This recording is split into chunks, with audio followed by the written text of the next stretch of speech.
My wife's sister told everyone at dinner she could have done so much better than him. I smiled and said, probably. Then I withdrew my investment from their family business. The bankruptcy filing came 3 months later.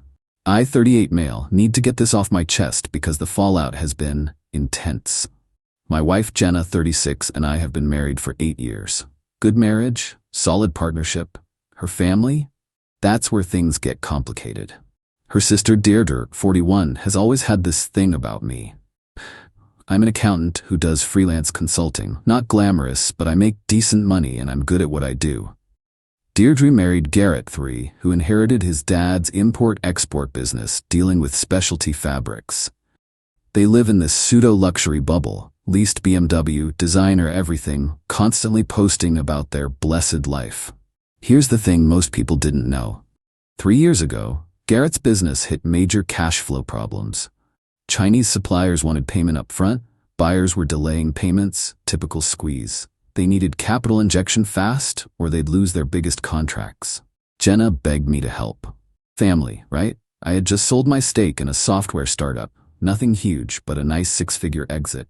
Against my better judgment, I invested $180 for a 30% stake in the business. Proper contracts, lawyers, everything documented. Became a silent partner, didn't want to deal with day-to-day operations, just quarterly reports and my profit share. Business turned around. My capital injection saved them, and they've been profitable since.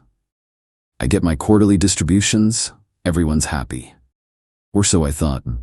2 weeks ago we had dinner at Deirdre's for their son's birthday. Nice evening until Deirdre had her 3rd glass of wine. Started talking about how Jenna was always the pretty one and could have married that surgeon from her college days, or that investment banker who was obsessed with her. Then she looks right at me and says, I mean, she could have done so much better than, well, you know, gestures at me. An accountant? Really? She settled hard. Dead silence. Jenna's face went red. Garrett suddenly found his plate fascinating. Their kids, 16M and 14F, looked mortified. I just smiled and said, probably. Deirdre laughed. At least you know it. Finished dinner quietly. Drove home. Jenna was apologizing nonstop. Told her it wasn't her fault. Next morning I called my lawyer. By noon I'd submitted formal notice of my intent to exit the partnership and called in my investment. The contract I'd insisted on 3 years ago had a clause allowing me to exit with 90 days notice and full repayment of my investment plus accumulated interest if I wanted out. I wanted out. Garrett called within 2 hours. Panic mode. Dude, what's this about? We can't just come up with $180K plus interest. That's like $195K. Then you better figure it out. You have 90 days. Is this about what Deirdre said? She was drunk. She didn't mean it. My decision is final. See you at the buyout meeting. That was 2 weeks ago. Since then, it's been a circus. Update 1. The entitlement has reached new heights. First, they tried the emotional manipulation route. Deirdre called Jenna crying about how I was destroying their lives over a drunken comment. Jenna held firm, proud of her, and said it was my investment, my choice. Then came the family meeting ambush. Showed up at my Miles' house for what we thought was Sunday lunch. Nope. Intervention style setup with Deirdre, Garrett, and even their kids. Deirdre's daughter, Kendra, was coached to cry about losing her private school. Their son, Braden, talked about his college prospects. Garrett presented this whole spreadsheet about how they'd need to liquidate assets, might lose the house, etc. My response? Sounds like you should have thought about that before insulting your primary investor. Deirdre lost it. It was a joke. You're really this sensitive? What kind of man ruins a family over hurt feelings? The kind who doesn't need to subsidize people who think he's beneath them. Here's where it got interesting. Garrett let slip that they'd already been shopping for loans. Nobody would touch them. Their credit is maxed, the business real estate is already leveraged, and without my capital keeping things stable, banks saw them as too risky. Then Deirdre said something that sealed their fate. You know what? Fine. We don't need your money. Garrett's business survived before you, it'll survive after. You did us a favor. Now I don't have to pretend to be grateful to you anymore. Garrett's face went white. Deirdre, shut up. No, I'm tired of acting like he's some savior. Anyone could have written a check. He got lucky with that startup exit. He's still just a boring accountant who lucked into my sister. I recorded that whole conversation on my phone, one-party consent state, totally legal. Sent it to my lawyer with a note. Please ensure this buyout is airtight. Last week, they tried a new approach. Started telling people I was vindictive, destroying family over nothing. Posted on social media about family betrayal and money corrupting people. Some of their friends started sending me messages about doing the right thing and being the bigger person. My favorite was from Deirdre's book club friend. Real men don't destroy families over words. Grow up. I responded to exactly none of them, but I did start documenting everything. The 90-day deadline is approaching. They've got 60 days left. From what I'm hearing through Jenna, who's completely on my side but still talks to her mom, they're scrambling. Garrett's trying to find another investor, but nobody wants in. The business model only works with significant capital reserves, and without my stake, they look like a house of cards. Best part? I ran into Deirdre at the grocery store yesterday. She walked right up to me. You won. Happy? You're destroying my children's futures because your ego got bruised. No, I'm collecting my legal investment. What you do with your business after that is your problem. You're pathetic. This is why Jenna should have chosen better. And yet she chose me, the pathetic accountant whose money you were happy to take. She stormed off. The entitlement is absolutely unreal. They genuinely think my money is somehow theirs by default. 60 days to go. Update 2. The desperation has turned into pure insanity. With 30 days left on the clock, Garrett tried to sell partial stakes to other investors. Problem? I own 30%, and my contract includes right of first refusal on any sale. Every potential investor who did due diligence found out I was leaving and ran. Nobody wants to get involved in a family business drama where the stable money is walking out. Deirdre attempted what I can only call financial manipulation. She convinced her mother to call me. This sweet 68-year-old woman who's always been kind to me was in tears. I don't understand why you're doing this. Deirdre made a mistake. Can't you forgive family? I gently explained that this was a business decision, not personal. She then said something that made my jaw drop. Deirdre says if you don't stop this, I might have to sell my house to help them. I immediately called Jenna. Turns out, Deirdre had been guilt-tripping their mother, suggesting she might need to take out a mortgage on her paid-off house to save the family business. Jenna went nuclear on her sister. Their relationship is basically over now. 2 weeks ago, things got legally interesting. I got a letter from a lawyer, not Garrett's business lawyer, some ambulance chaser, claiming I was in breach of fiduciary duty as a partner and that my withdrawal was designed to intentionally harm the business. Threatened to sue for damages. My lawyer laughed.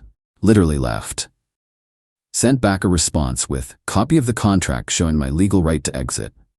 Documentation showing I'd never been involved in operations. Can't breach duty you don't have. The recording of Deirdre saying they don't need my money. A counter-threaty that any frivolous lawsuit would be met with aggressive legal response. Haven't heard from that lawyer since. Last week was the peak.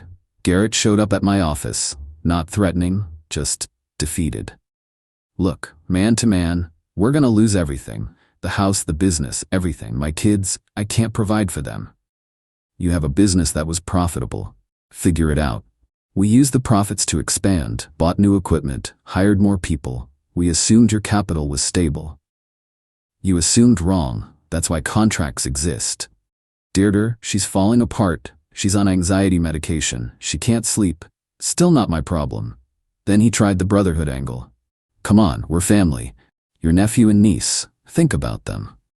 I'm thinking about how their mother thought it was appropriate to humiliate me in front of them. What lesson does it teach if there are no consequences? He left, shoulders slumped. Almost felt bad. Almost. Yesterday, with 10 days left, Deirdre sent a formal apology letter. Not an email, an actual letter. 3 pages of how sorry she was, how she's always been jealous that Jenna found stability while she and Garrett have been struggling to maintain appearances, how the stress of the business made her lash out. Here's the thing, it might have even been genuine, but it ended with, I hope this apology helps you reconsider your decision. which tells me it wasn't about being sorry. It was about the money. It's always been about the money. Jenna's been incredible through this. She's made it clear to her family that she supports my decision. Said what sealed it for her was them trying to drag her mom into it. We're stronger than ever. 8 days until the deadline. They still don't have the money. Update 3. I genuinely didn't think they could sink lower. I was wrong. Deirdre went full nuclear, created a whole narrative that I've been financially abusing Jenna and controlling her. Started calling Jenna's friends, claiming I isolate her from family, control all the money, and that this business thing is me punishing Jenna's family to maintain control. One of Jenna's friends, Tara, called her concerned. Jenna lost it. Went to Deirdre's house and they had a screaming match that apparently the whole neighborhood heard. Jenna told her that if she spreads one more lie, she'll sue for defamation. But here's the twist I didn't see coming. Garrett's business partner, Rick, owns 20%, reached out to me yesterday. Wants to buy my 30% stake for $200K. More than I'm owed. I was suspicious, so I did some digging. Turns out, Rick's been planning this. He knew Garrett and Deirdre were living beyond their means. He knew they couldn't handle a major capital withdrawal. He's been quietly preparing to take over majority control. If I sell to him, he'll own 50% and can push them out entirely. Rick and I met for coffee this morning. They've been bleeding the company, he said. Expensive business trips that were vacations. Deirdre's on payroll as marketing consultant despite doing nothing. Company credit cards for personal expenses. I've documented everything. Why didn't you act sooner? Needed the right moment. You withdrawing gave me the opening. They can't buy you out, I can, and then I control the board. It's ruthless. It's cold. It's exactly what they deserve. I'll need to review this with my lawyer, I said. Of course, but decide fast. My offer expires when your 90-day notice does. Here's the beautiful part. If I take Rick's deal, Garrett loses control of his father's company. The thing that makes him feel important, gone. And legally, it's all above board. Deirdre doesn't know about Rick's offer yet. She's still scrambling, now trying to get a hard money loan at insane interest rates. Garrett's been calling suppliers, trying to get them to extend credit or invest. Everyone's saying no. Their son Braden reached out to me directly yesterday. Kid's 16, seems decent despite his parents. Uncle, I know Mom was wrong, but could you maybe give us more time? Like 6 months instead of 3. Your parents had 3 years to treat me with basic respect. They chose not to. This is gonna ruin my life too. No, it'll change it. There's a difference. You'll adapt. He hung up on me. Can't blame him. Jenna asked me last night what I'm going to do about Rick's offer. Honestly, I'm taking it. The extra $5 covers my legal fees, and knowing that Garrett will lose the business entirely, that's just poetic justice. Deirdre wanted to act like I was beneath her while taking my money. Now she'll see what happens when the boring accountant decides he's done being disrespected. 2 days left. Already told Rick I'm in. Papers get signed tomorrow. They're about to lose everything, and I'm sleeping just fine. Final update. The bankruptcy filing came exactly 92 days after I withdrew my investment. But I'm getting ahead of myself. The day of the deadline, Garrett called me 18 times. Deirdre sent walls of texts to both me and Jenna. They'd scraped together $140K, borrowed from friends, maxed out everything, even got their church involved. Still $55K short. Their last-ditch effort was showing up at our house at 10 p.m. with a cashier's check for $140K and a promissory note for the rest. Garrett looked like he'd aged 5 years in 3 months. Please, this is everything we have. Take it and give us 6 months for the rest. My deal with Rick closes in the morning. That's when Deirdre learned about Rick. The look on her face, pure shock. Rick? He's buying you out? For more than you owe me, actually. She turned to Garrett. You said Rick was on our side. Garrett just stared at the ground. He knew it was over. The next morning, sold my stake to Rick. Clean transaction. Rick immediately called a board meeting and presented his evidence of financial mismanagement. Voted Deirdre off the payroll and reduced Garrett to a salaried employee with no decision-making power. Garrett could stay and work for Rick or leave and try to start over at 43 with no capital and burn bridges everywhere. He chose to leave. Pride, I guess. Within a month, they'd sold their house, barely broke even with their mortgages, pulled their kids from private school, and Deirdre got a job at a marketing firm making $45K a year. Garrett's working as a sales manager for a textile company. Combined, they're making maybe half what they used to pull from the business. The bankruptcy was personal, not business. Without the business income, and with all the personal debt they'd accumulated maintaining their lifestyle, they couldn't keep up. Chapter 7. Fresh start, but their credit's destroyed for the next decade. Here's the twist though. Braden, their son, reached out last week. Wanted to know if I'd help him understand financial planning. Kid's working part-time, saving everything, determined not to end up like his parents. I agreed to mentor him. Deirdre's furious about it, but she can't stop him. Jenna's relationship with her sister is done. Their mom finally understood what happened when she saw the bankruptcy filing and learned about Deirdre's lies. She apologized to me for taking Deirdre's side initially. Last week, I ran into Garrett at a coffee shop. He looked exhausted. "Rick's turning the company into something Dad would have hated," he said. "All automation and cost-cutting. But profitable? Yeah, very. Then Rick's a better businessman than you." He stared at his coffee. "Deirdre still thinks you overreacted. And you? I think we got exactly what we deserved. We bit the hand that fed us." He paused. "I never thanked you for that investment 3 years ago. It saved us. We forgot that." "You didn't forget. You just thought you didn't need to remember." He nodded and left. Deirdre still posts on social media about rising from adversity and learning who real family is. The comments are supportive from people who don't know the whole story. The people who do know, they've distanced themselves. Jenna asked me last month if I had any regrets. "None," I said. "They showed me who they really were. I just showed them what that costs." The funniest part? My consulting business has exploded since this happened.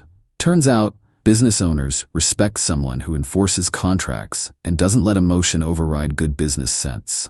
I've gotten 3 new clients who specifically said they wanted someone who handles business like business. Deirdre was right about one thing.